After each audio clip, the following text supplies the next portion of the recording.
Welcome back to the second meeting of the Bucerius Institute's lecture series, Modernity's Others, Plurality and Counter-Hegemonic Perspectives in 20th Century German Language Literature.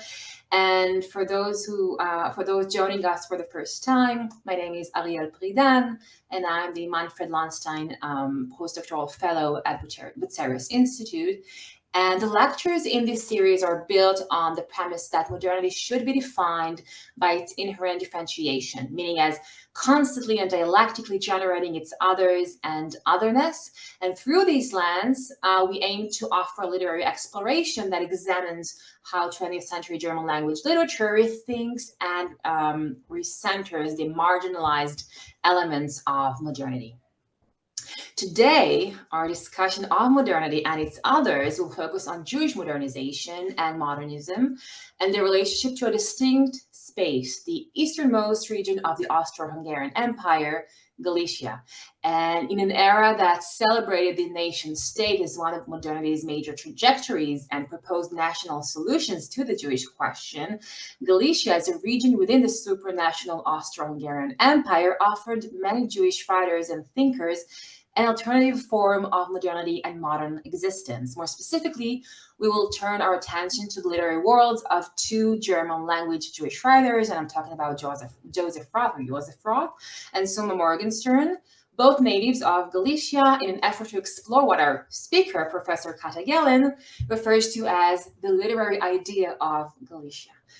Kata Gellen is Associate Professor of German Studies and the Director of the Center for Jewish Studies at Duke University. Her main areas of research and teaching include German literary modernism, German Jewish studies, post-war Austrian literature and cinema, film studies, and sound studies. And she is the author of the book Kafka and Noise, The Discovery of Cinematic Sound in Literary Modernism, and numerous essays on writers, including Robert Musil, Elias Canetti, Rainer Maria Rilke, Gertrude Kolmar, and Thomas Bernhard, as well as essays on Weimar cinema. Professor Gellen has kindly agreed to share her insights and discuss her most recent study, which has already taken the shape of a book manuscript and will soon be published under the title Galicia as a Literary Idea, Jewish Eastern Europe in the writings of Joseph Roth and Soma Morgenstern, and is currently under review. I had the great pleasure of, first and foremost, welcome Professor Gellen. I had the great pleasure of reading parts of Professor Gellen's manuscript, and one of the key points she makes is that Galicia served as a space for which Morgenstern and Roth engaged with pressing questions and agendas related to modernity, such as Zionism, socialism, assimilation versus acculturation, fascism, urban life, technology, and so forth. And one of what I believe is the most important aspects of this book is not only its focus on what distinguishes the authors in question from other Galician native Jewish writers, but also more broadly, its emphasis on the fact that interwar Jewish modernism is a phenomenon that demands our understanding of the complex dynamics between center and periphery, between the fringes of the empire and its metropolitan centers. I would like to start our conversation, Professor Gellen, with a quote that appears at the beginning of your book. It's taken from Morgenstern's memoir of his friendship with Roth, and I quote, "In a nostalgic book by an émigré, I read the question, who would Joseph Roth have been without Vienna? There happens to be an answer to this rhetorical question. Most likely, he would have been the same person he became, a Galician Austrian. After all, Galicia was a very Austrian region, and Joseph Roth was a very Austrian writer." So this seems to me like your point of departure. And if so, in what way do Morgenstern's words encapsulate an important principle in the life and writing of Joseph Roth? Okay, well, thank you so much, first of all, for this introduction and for inviting me. It's a pleasure to talk to you about this book manuscript, which is actually no longer under review. It's been accepted for publication, and it should come out in 2026. So yeah, so I'm glad that you started by reading that quotation, because I love it, and that's why I chose it sort of as the epigraph for the introduction. And I think what it captures when, when Morgenstern says, Galicia was a very Austrian region and Roth was a very Austrian writer, it's a wish to sort of move away, not necessarily even to move away from the periphery, from the center, namely Vienna, but to understand that there's this constant relationship between the center and the periphery, and this constant negotiation between those. And so that even though Roth and Morgenstern both leave Galicia sort of at the end of their teenage years in 1914 or so, when the war starts, but also around 1913 in Roth's case when he goes to university, they still retain a relationship to that place, and beyond a few visits here and there in Roth's case. And so it's that sort of push and pull, and that gesture of pushing and pulling is sort of a central one for the entire book. Because one of the things that the book does is to establish that there's a sort of background, these background dichotomies, right? East and West, tradition and modernity, old and new, or old and young even, urban and rural, right? And without saying that, those are definitely operational. Those are operational dichotomies, center and periphery. They're operational in all of the works that are under analysis. But what I am actually trying to do in the book is to show that all of these topics, some of which you named before, the relationship to various Jewish political movements, the reckoning with violence, the reckoning with what it means to be a Jew in modernity, assimilation, acculturation, all these topics which are so dominant in these works. And well, yeah, let me just name a few more because they go beyond those. Gender roles and stereotypes, Yiddish storytelling, rituals of burial and mourning, the relationship to the Jewish, to German as a Jewish language, the Jewish-Christian relations, right? This whole set of ideas and topics and themes that we recognize are sort of central to Jewish modernity, that those can be discussed through Galicia, and that Galicia is kind of a cipher through which to discuss those, rather than seeing Galicia as being as belonging to one side of the dichotomy. So sorry, I feel like I steered away a little bit from your actual question, but let me know if yeah, I'll let you ask the next question or rephrase it if you'd like. That's perfect, because actually what I wanted to do now is actually ask you to take one step back and provide me some background or context that explain, to those present who maybe not familiar with the authors, about something, maybe saying something about this connection to Galicia. Yeah, so the project sort of came out of what is ultimately a biographical and historical connection. Roth and Morgenstern, as I mentioned, were born and raised in Galicia. Roth his whole life in Brody, which was very near the border of the Russian Empire, and Morgenstern in a few different villages and towns near Tarnopol, which is also where he went to high school. So that's where he moved there as a young teen. It also started with sort of one of the books that was very foundational for me, which is already a little bit old, but is still important for my thinking, is Stephen Ashheim's book, Brothers and Strangers. And one of the things that, I learned a tremendous amount from that book, but I felt that when I was reading that there was this kind of slippage where the image of the Eastern European Jew was sort of treated in a way that didn't reflect all that much on who was creating that image, right? Was it was it a Dublin in Berlin, or was it, a Roth in Vienna or Paris, and a Roth who had a certain personal experience in Galicia? And so I started to want to differentiate between authors like Dublin, like Stefan Zweig, like Arnold Zweig, and others like Kafka, who had a certain image, whether critical or positive, whether idealizing and romantic or negative and disparaging, etc., but who had a certain image of the Eastern European Jew, but were speaking really from a place of separation, right? Where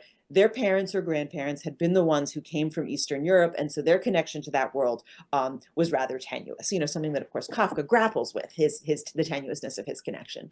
And I felt there was something different happening with these two writers who were themselves firmly rooted in the Western urban, you know, German Jewish metropolis, German-speaking Jewish metropolis, but had this deep tie, had this deep connection. And then there's also the biographical connection between the two writers who actually, they met as young children. That's a story that Morgenstern tells at the very beginning of the memoir of his friendship. But then that they continued, they were in Vienna together, sort of living this life of the cafe and the newspaper writer.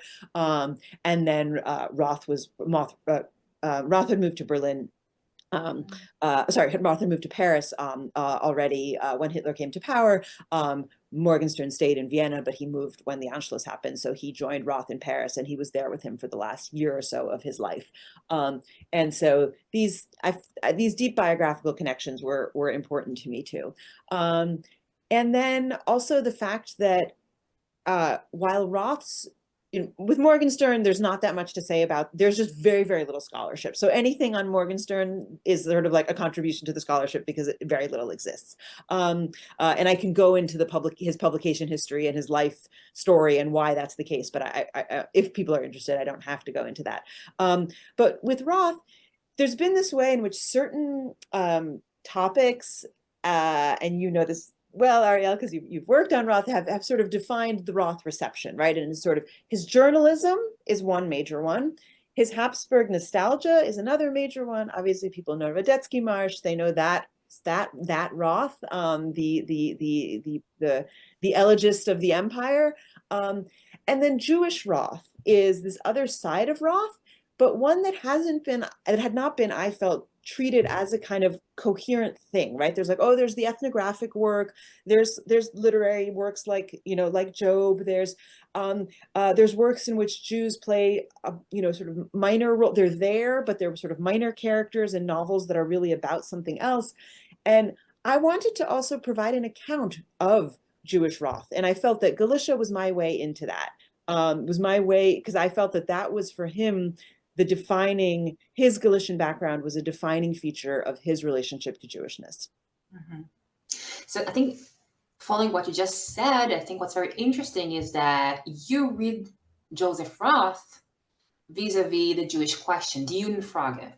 And you think about the way his work and his thought contributed to the discourse on Jewish modernity in early 20th century.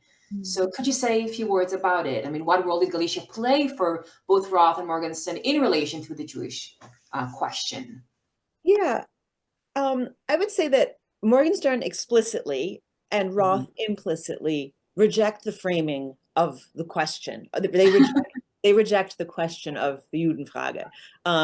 There's this quote in my introduction where Morgenstern says something like, where he basically says that. He says, I reject it. I don't think there's actually a Jewish question. I think there's a question of why Christians have been so intolerant of Jews, right? So he sort of is like, he says, I want to unburden the Jews of this problem as if it's a problem for Jews to solve. It's a problem of the surrounding societies who have been intolerant of the Jews who live in their communities.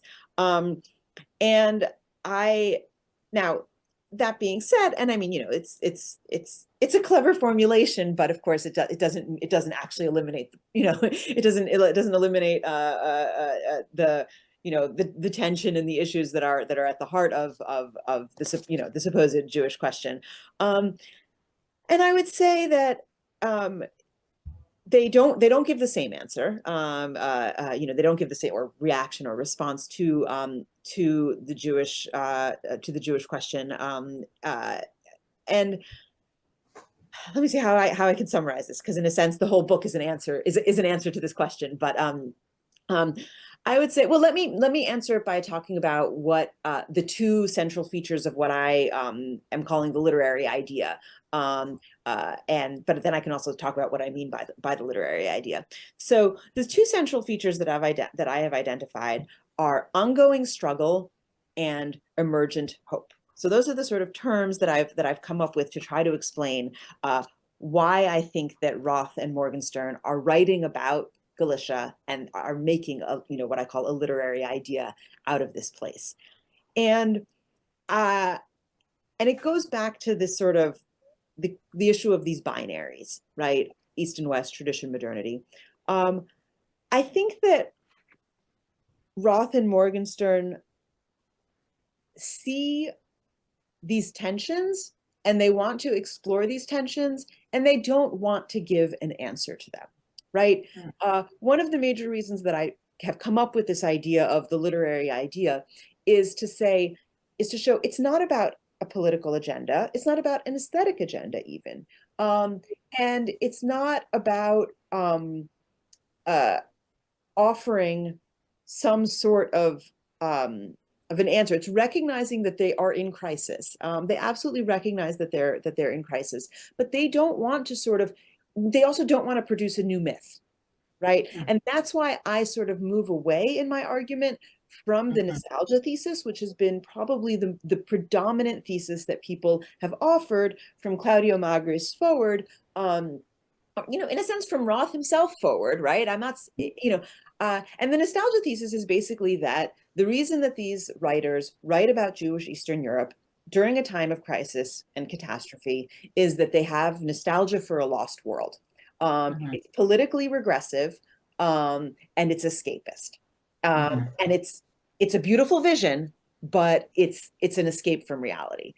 And I don't accept that. I think that there is, it would be ridiculous to argue that there isn't nostalgia and sentimentalism and irony and emotion in these writings. There absolutely is. But I reject the idea, which someone like Magri states quite explicitly, that it's politically empty, that Roth was a non-political, non-ideological figure. I think he was a complicated person politically and ideology, and he shifted a lot, and he liked to wear various masks. But I would not say that this writing is an escape from that. And anyway, sorry, I'm getting off the topic, but I do sort of want to get back to this question of the Judenfrage. And so what I guess maybe here's the way to summarize it, is that for me, this literary idea with these two components, ongoing struggle and emergent hope, that is the answer, to the question of the Judenfrage. That is the literary answer. It is not a political answer. It is not a social answer. These are literary writers. They have no obligation to provide those kinds of answers. They have no obligation to offer a political solution. What they're trying to do in their writing is to reflect the complexity and the possibility, but also at times the seeming hopelessness of this Jewish experience of modernity. And they do that by really confronting the violence and the struggle and the threats that are facing Jews at this time. And so I think it's sort of quite the opposite from an escape into a past. I've never understood that argument as a plausible explanation. I mean, everybody knows that you don't go back in time. You can't go home again, right? There is no, that's not. And so I don't know why we accept that we accept such a naive reading of their of these literary worlds that these writers are creating. Yeah, I believe it's kind of they're being accused. That they're, that this sort of reification of the present.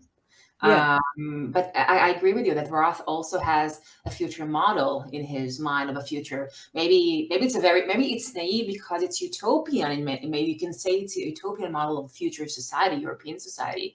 But still, he thinks about the future. So I think I don't think he's an author of the past. Right. And I do want to actually push back a little bit. We started talking about unpacking the literary idea, Galicia as a literary idea, and I love it. And I want to ask you, maybe it's more of a, if you've conceptualized this, the relationship between text and context. We talk about literary presentations of Galicia, the Galician space, in the text of Roth and Morgenstern. And I wanted to ask, what is the relationship between that and the material historical Galicia? I mean, and I'm talking about I have in mind, the production of space, of Lefebvre and all these, thinkers who tell us constantly that there is always an ideological mechanism involved in representing and creating actually literary spaces. So I was wondering if you thought about it, if you have any, if you have any thought about it actually. Yeah, it's a really interesting question, and in a sense, it's like my book is not about sort of spatial theory or spatialization, even though it's a very valid question, because of course I have a place in my title, and it's central to my argument. But I guess that's why I sort of shifted away from I offer in the introduction, I try to be responsible, and I offer a kind of historical grounding for, okay, what was this actual space? And then what were the myths, both positive and negative, that were created around this space? And how are they connected to the actual history of Galicia, which is very, it's a short history, right? It was created in the partition of Poland in 1772 and then dissolved in 1918. So it's a short period. The Kaiser Franz Joseph I reigns for much of that time, or at least, the second half of that period. And the sort of mythology and the Jewish love of the Kaiser and the Kaiser's supposed love of the Jews is a big part of that. And so I think that to me creates the space, in a sense, those myths. And that's why in the introduction, which I know you've read, Ariel, the way that those myths play off of each other, the sort of Galicia Felix on the one hand, and then the Halb Asian, right? So Galicia as this place of like multicultural understanding and unity and pluralism, where like different ethnicities in opposition to the nation state model can coexist, relatively peacefully, and there can at least be this, this ideal of unity and diversity, as they put it in the empire. And then also this negative myth of Galicia as a place. It was the poorest region of the Austro-Hungarian Empire. There was more poverty, hunger, joblessness, lower education than any other region of the empire. So there were all these, it was also the poor stepsister of all the other crown lands, stepchild, whatever the metaphor is, of all the crown lands. So I really appreciate the question of thinking about it in spatial terms, but I think if I'm being honest, I haven't thought about it so much in spatial as in conceptual terms. Mm-hmm. Yeah, I mean, and you also refer to the Habsburg myth, and then Claudio Magris, what he says about, again, the way that many Austro-Hungarian writers mythologize the Habsburg monarchy as a political paradise. Yeah. And I do believe, as you said, that the idea of Galicia in Roth differs from what Stefan Zweig called the world of yesterday. Yeah. Now, the writers you focus on Galicia marked their rejection of certain answers proposed to the Jewish question. Yeah. And I would ask, why or how did Galicia represent a different existential and political mode for them? If you want to think, beyond the myth, what future did they envision through Galicia for Jews in 20th century Europe? Yeah.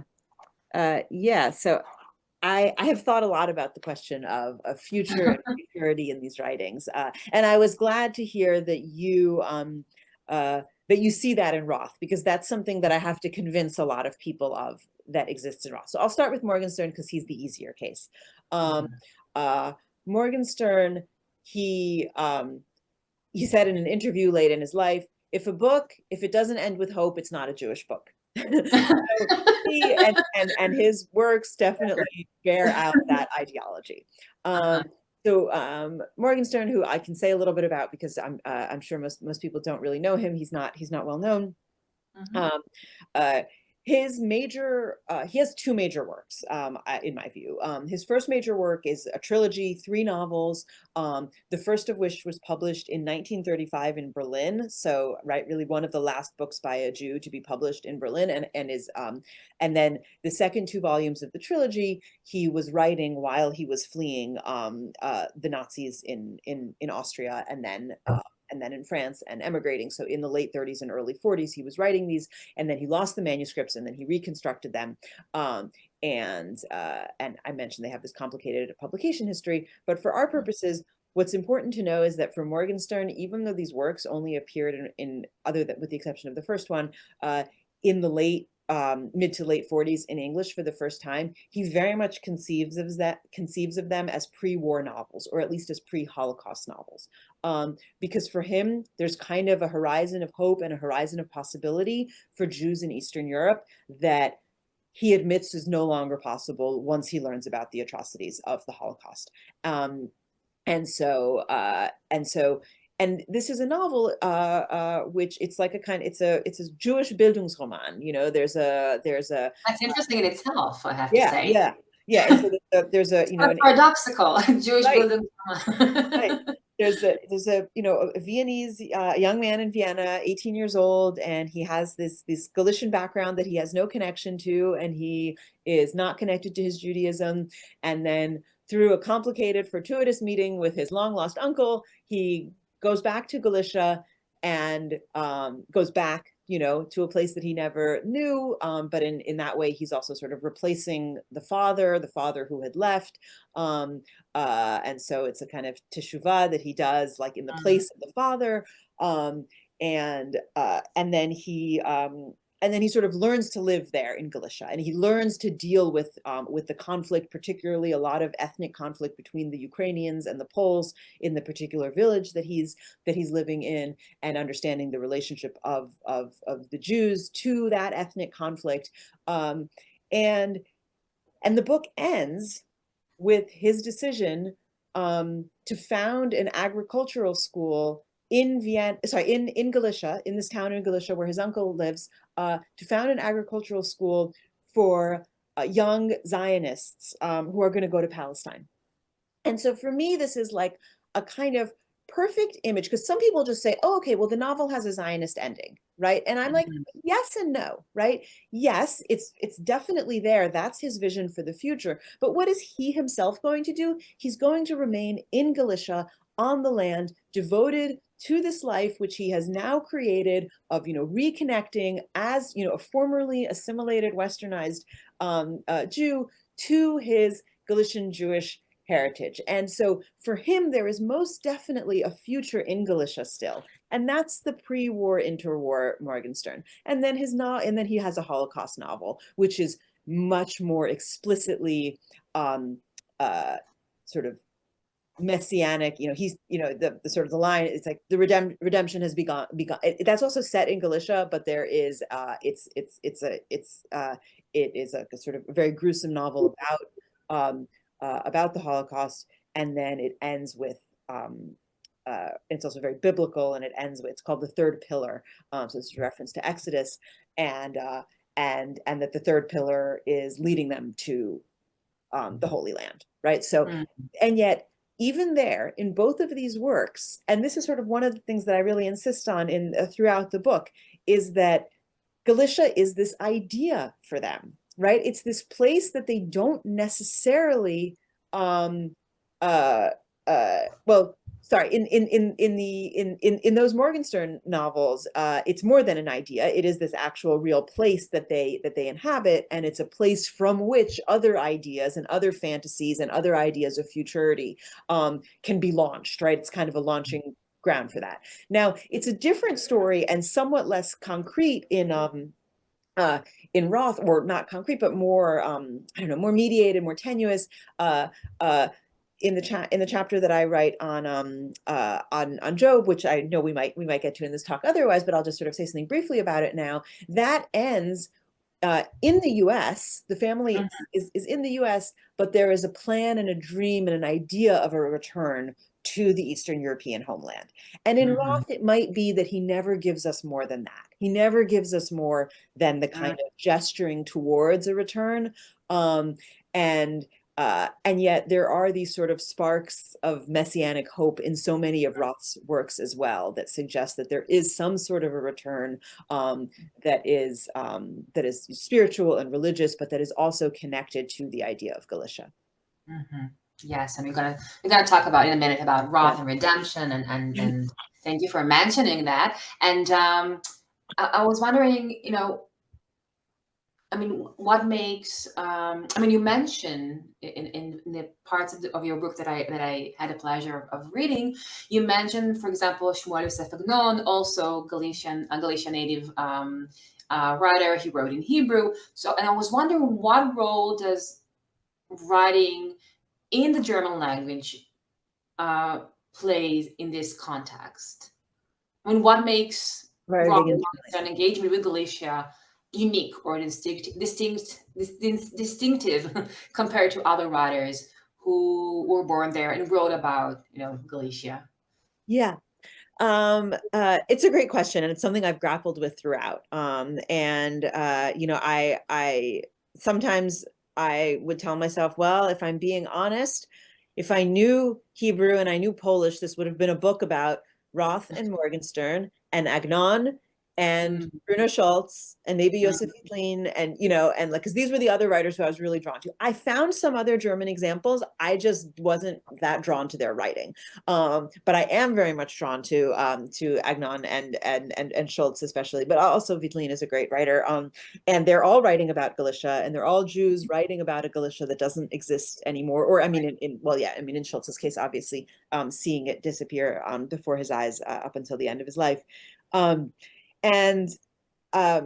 So yeah, my bad answer to the question is I don't know those languages, and I don't read those languages in the original, and so I couldn't write on them. My better answer, which I've had to develop, is that there is something particular about the German language and this sort of the ideals of like German Kultur and Bildung that is at play in these writers. And in some ways, of course, it's like an accident of history. The gymnasium that Roth went to, 2 years after, it became Polish speaking, right? 2 years after he graduated. Would he have become another Polish language modernist? Maybe. I mean, Morgenstern did go to a Polish language gymnasium.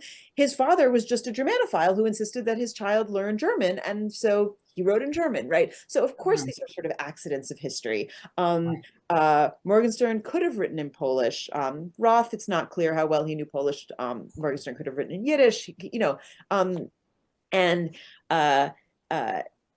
so in any event, this is to say that I always struggle with these questions because there's sort of, there's a question of my linguistic abilities. There's the question of what languages, of the sort of the contingency and the happenstance behind which, behind the languages in which these writers wrote. On the other hand, Morgenstern and Roth were steeped in, a very Germanic literary and philosophical culture. I mean, that was their training in gymnasium, at university, and I think they also were reflect something that I think I only really see strongly in the two of them, which is this like love affair with German and German culture in Galicia. That's a part of the Galician experience. You don't necessarily learn that if you read Schulz, for example, but it's something that you learn when you read writers like Roth and Morgenstern. There's a wonderful little work that Roth wrote. It's just a fragment, and I write about it a little bit in the introduction, and it's called Water Carrier Mendel. And it's just like a 20 or 30, 40 page little fragment. And you have this character, this Roth Galician man, always seems to be called Mendel. Anyway, he's called Mendel, but he's not the same Mendel. People have made that mistake. They think he's Mendel Singer, but he's not. He's not the same Mendel as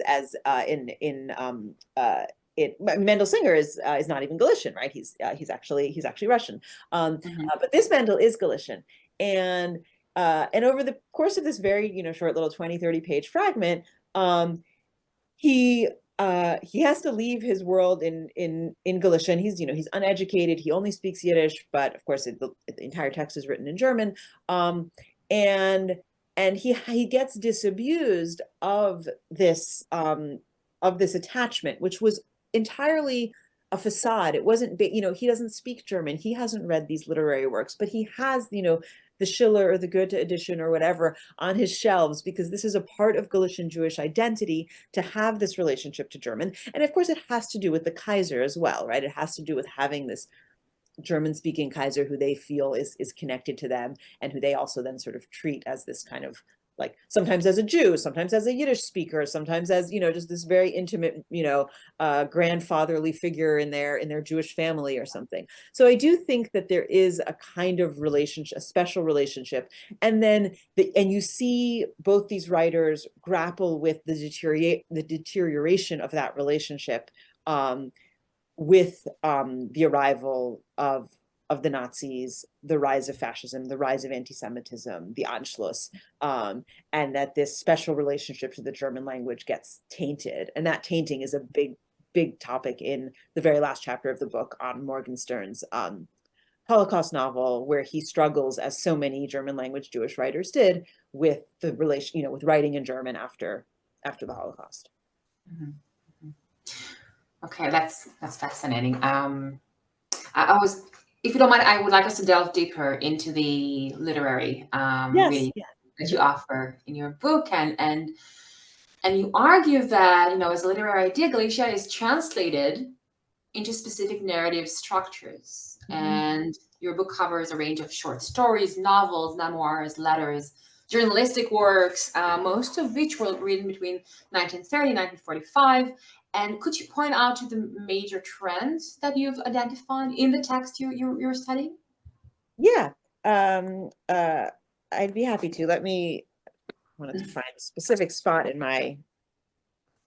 where I had all these. Oh yeah, okay. So I would say, so the book is organized into 4 parts, and there's a chapter on each author in each of the parts of the book, and it kind of moves through chronologically, not necessarily chronologically in how these works were written, but sort of, I call it that it traces the life of the idea, and so that the literary idea begins, like the kind of the birth of the literary idea has to do with how these writers write about their own origins as Galician Jewish writers, and the way that kind of translates into literary works that they write. And then that the second sort of stage is sort of these stories that are about these fantasies of return and integration. And the 2 examples that I described before are part of that, Morgenstern's trilogy and Roth's Job, ending with this idea of return. And then things sort of start to go downhill from there. The 3rd section is about sort of reckoning with the failures of this idea, or reckoning with the impossibility of it. So there's a chapter on Roth in which I discuss in detail sort of rituals of burial and mourning, where what I say is that he's I treat works that have often been read very much in terms of nostalgia, and what I say that it's actually what they're actually about is really a kind of nostalgia for nostalgia, because what they're nostalgic for is a time when it was possible to write literature about the wonders of the Austro-Hungarian Empire and what has been lost. So it's and that this sort of ritual of mourning and burial is a really important part of Roth's writing process. It's a really important narrative for him. It's a really important narrative structure for him, as you put it. And what he's mourns with his last work, the Imperial Tomb, which ends with the arrival of the Nazis in Vienna in 1938. And what he mourns there is not the fall of the empire. What he mourns there is that he can no longer write about the fall of the empire. That the Nazis put an end to something. They put an end to a literary mode that has actually been extremely productive for him for the last 20 years, from 1918 to 1938. And that's what's no longer possible. So that's why that's why I say it's like about the end of nostalgia, or the nostalgia for nostalgia. And then the last section of the book, which is about a novel by Roth that describes a pogrom, which is pretty unique in German literature. There are the famous examples of descriptions of pogroms. They're in Hebrew, they're in Russian, but there is this one in Roth's novel Tarabas, and then and Morgenstern's Holocaust novel. And so that last sort of station of the book treats sort of like these, like what I call the critical approaches that both writers take to the sacralization of victimhood. And in Roth, that's very sort of Catholic coded, but there's a Jewish critique of the Catholic encoding of that.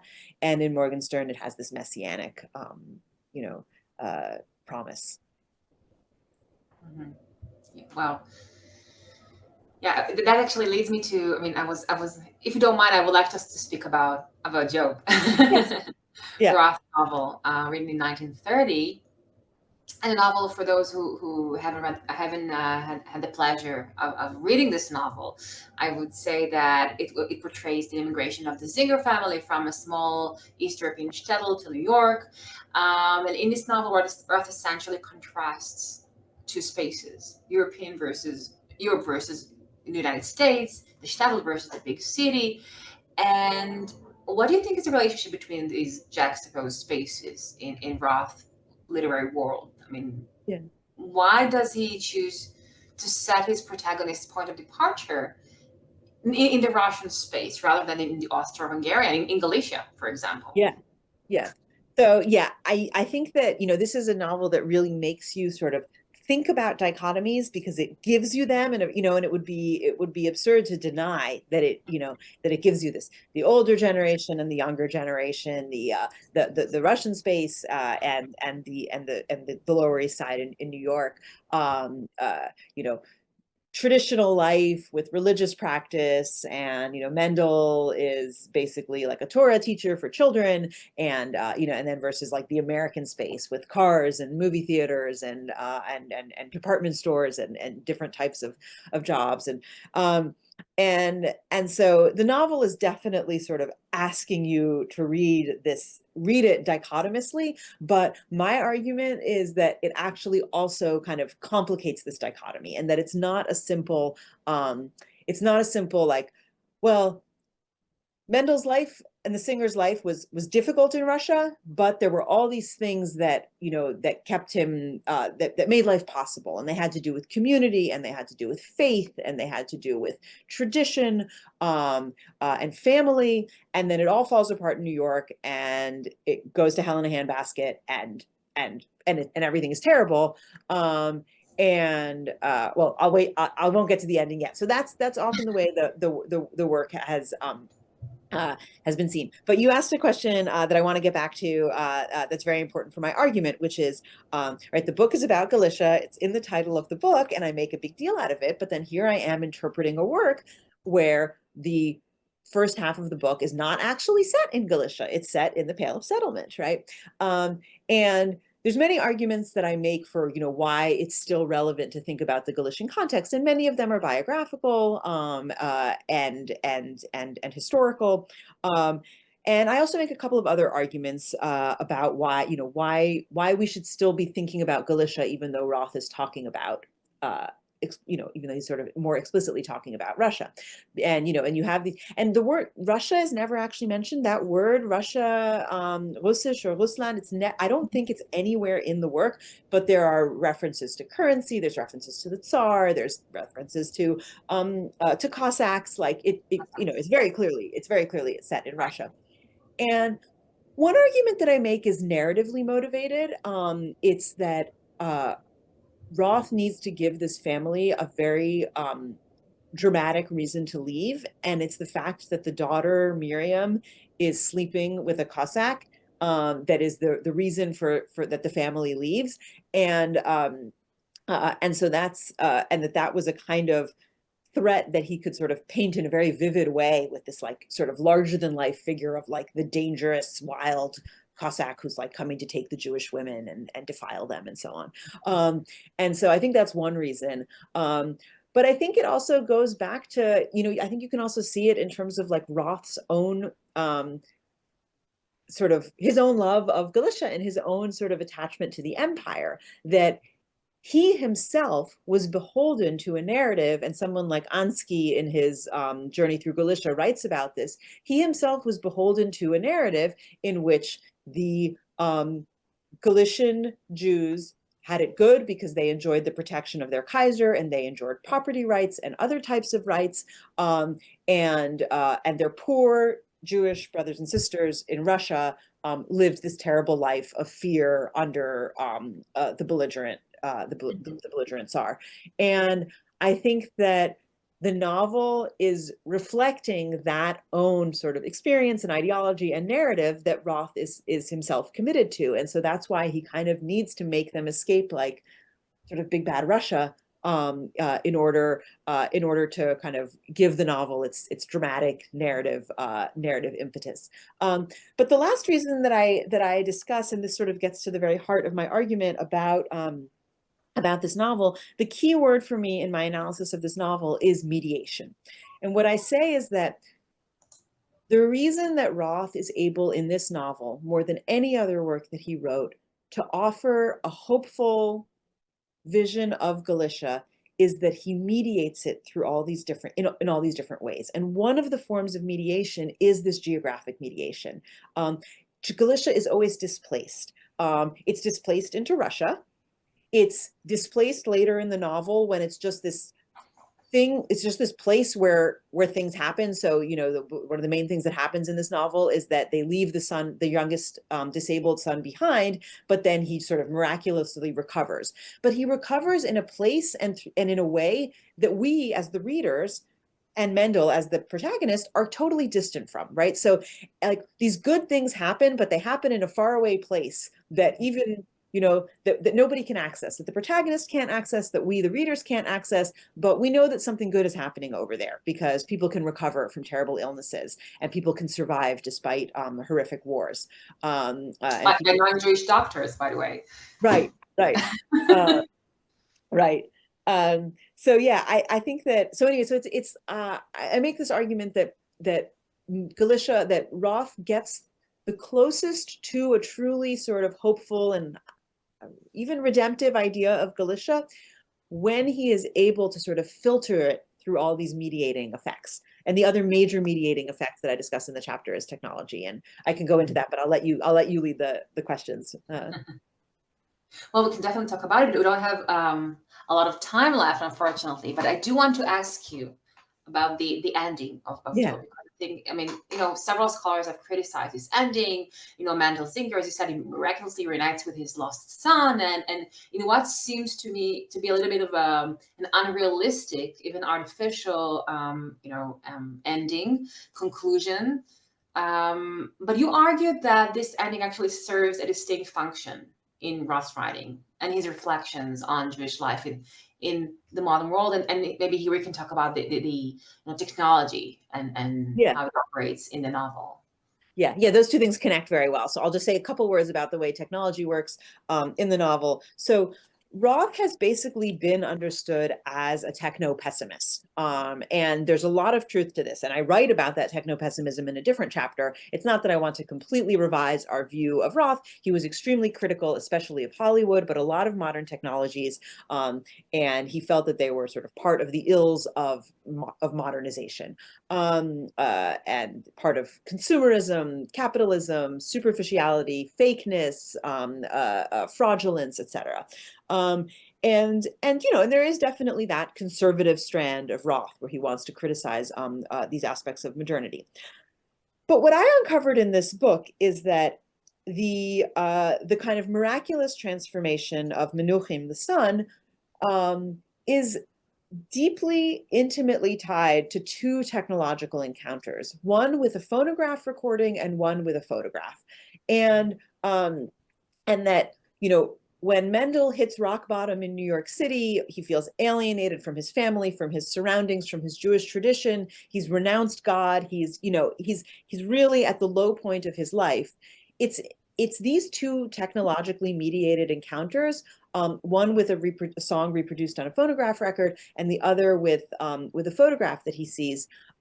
It's those that are really transformative, and I have the places here, but I won't read them. But they really are described in kind of religious terms, in the language of of prophecy and revelation, and of something really kind of mystical and magical happening with his encounters with these technologically reproduced sounds and photographs.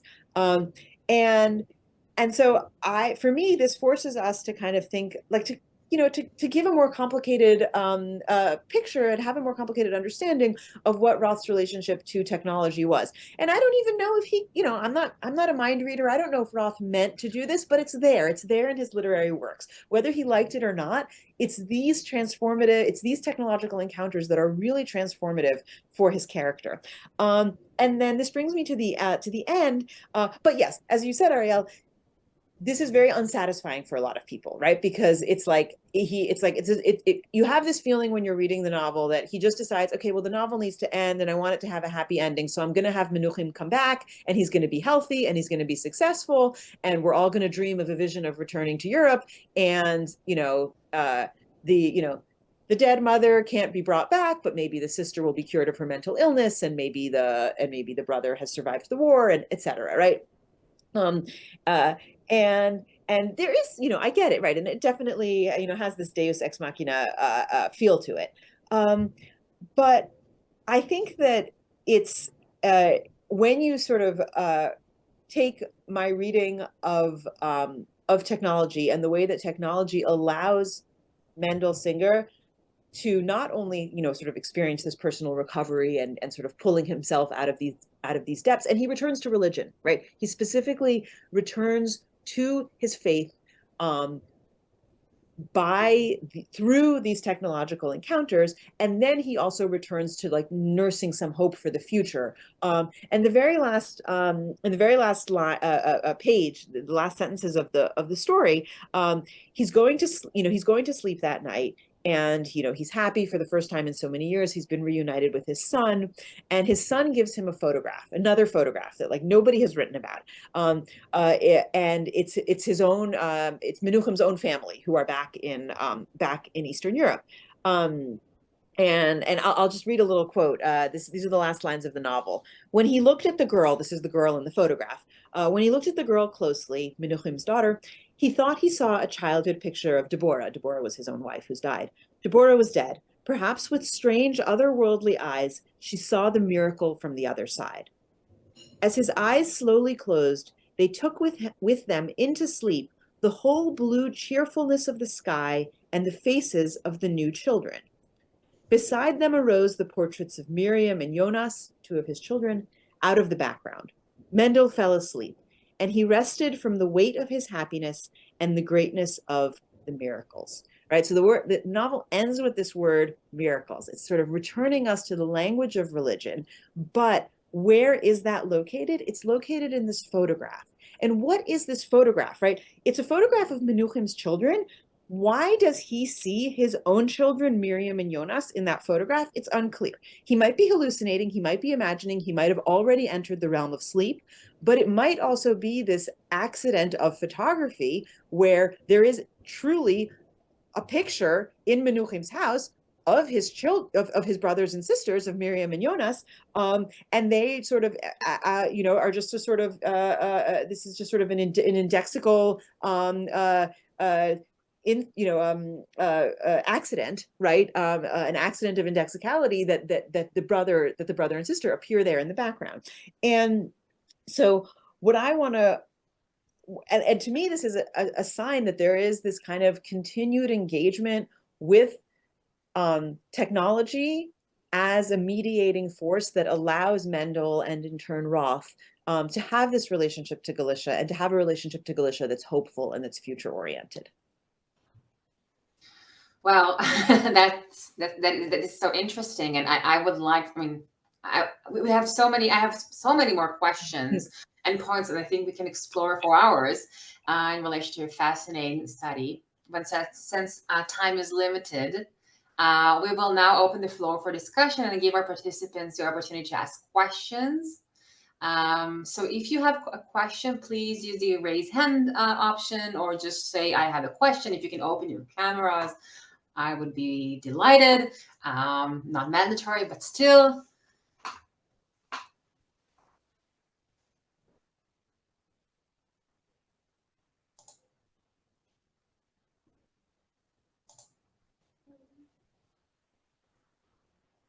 I see Well, Natasha's hand.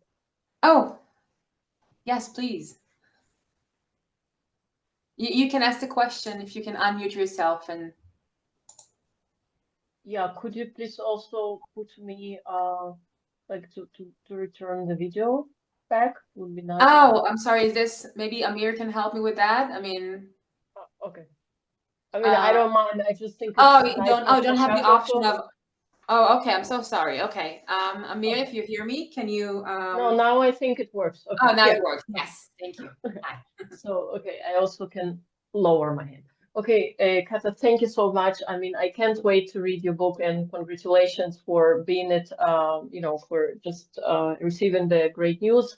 So I'm fascinated by the development that happened since we talked last about, like, I was privileged to hear about it in its, you know, in early stage. So first of all, it's like really thinking loud. I'm sorry, I mean, I do have one question, but I first wanted to comment on two things. One, that I find your shift that you made in the book really so important and great. Like, really, I think that it's been a time to do this. And I mean, I think that your decision actually not to deal with spatial dimension is part of this intellectual shift.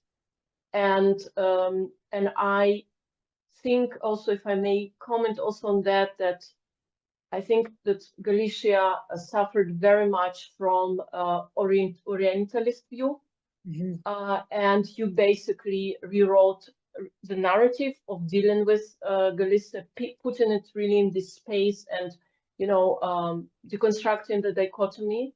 So in that sense, also what you, I mean, I need to read the book, but what you said about the function of Pale of Settlement and the other empire is extremely convincing and makes sense.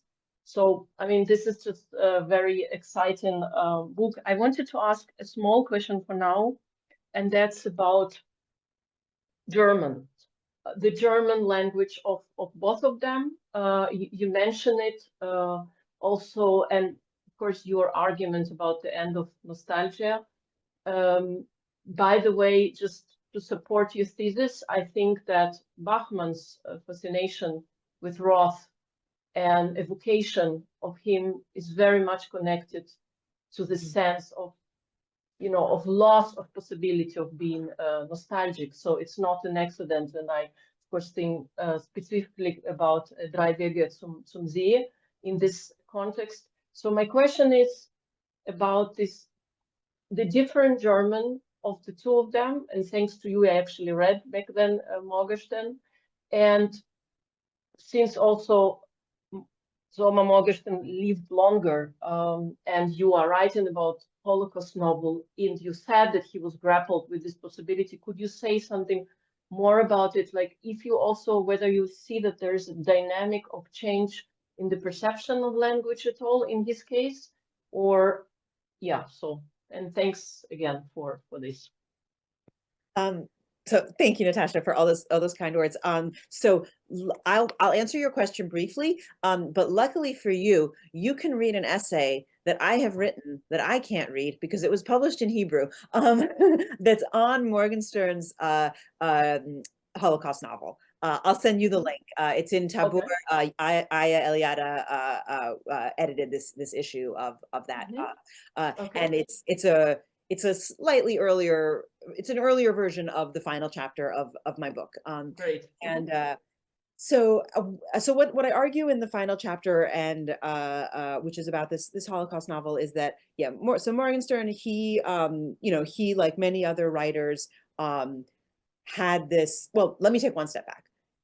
The language, as you know, if you've read the trilogy or even parts of it, is a very sort of it's a very beautiful classical German that Morgenstern writes in.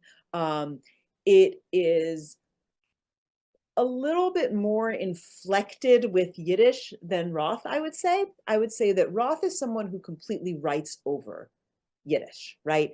You know that his characters are speaking Yiddish, but you forget it because it's not marked, right? Even in works like I discussed these works in my first chapter on Roth, these fragments that were supposed to be part of this novel Strawberries, which is like this is like Roth's version of the Yiddish picaresque in German, and yet it's so un-Yiddish. With Morgenstern, you get it a little bit more with certain characters, like Yankel, the best friend of the uncle Velvel. Like he sort of speaks in this way that has a kind of Yiddish inflection. But anyway, well, this is all to say, Morgenstern is writing in this sort of very high register of German, in which he's sort of inflecting it a little bit with some of this with some Yiddish, I think. Kind of just with the idea of Yiddish, not really with Yiddish words. But there are, now that I'm thinking, is that true? So Roth also famously doesn't even use any very standard Hebrew words that any Jewish reader would know, right? He doesn't say matzah, he says like Osterbrot, like he doesn't say I don't think he even says he doesn't say Pesach, he says Oster, he just calls it Easter. So Morgenstern is more, he uses sort of specifically Jewish and Hebrew words more than Roth does, and that might also be a question of audience. It might be that Morgenstern really knew that he was writing for Jews, right? His books are sort of so Jewish, so to speak, that he was expecting really a Jewish audience, right? A Jewish audience like the Kafkas and the Werfels and the Zweigs, who were alienated from their Jewish roots and were grateful for a German novel that could help, bring them back to that world. But then he has a total crisis after the war, right? And in his diaries and journals, he writes that he couldn't write. He didn't know how to write in German, and he didn't feel he could write in any other language. He felt he was too old. He said, when you're in your 20s, you can choose to write in a different language. He was already in his 40s. He felt he couldn't do it, even 40s, 50s. And so he sort of tells this, he has his own story, and it's a myth, and so we should take it with a grain of salt, but he has this story about how he purifies his own German. And what he says is that he wants to write this book, Die Blutsäule, the third pillar, in a German that is written as if like by a person who had never read anything other than the Bible. So he wants to write in a biblical German, and the book very much has this feel of like a biblical legend. It's a very sort of interesting style of the book. Although, as some readers have pointed out, very much the Hebrew Bible, but actually also to some extent also the Christian Bible. So it's interesting, but that's his way out of it, right? And also by like really connecting to, like, he had been to Israel after the founding of Israel, and he went to visit the grave of Rabbi Ari, the great Ari, and that's where he got the vision for the central symbol of the novel. And anyway, so he sort of really connects to certain, both to the Bible and to the founding of the state of Israel, and to this like mystical traditions. And that's how he kind of grounds himself and finds some sort of a new ground. But he ultimately writes this novel in German, right? He still writes it in German, but that's kind of this whole process that he has to go through to be able to write it in German.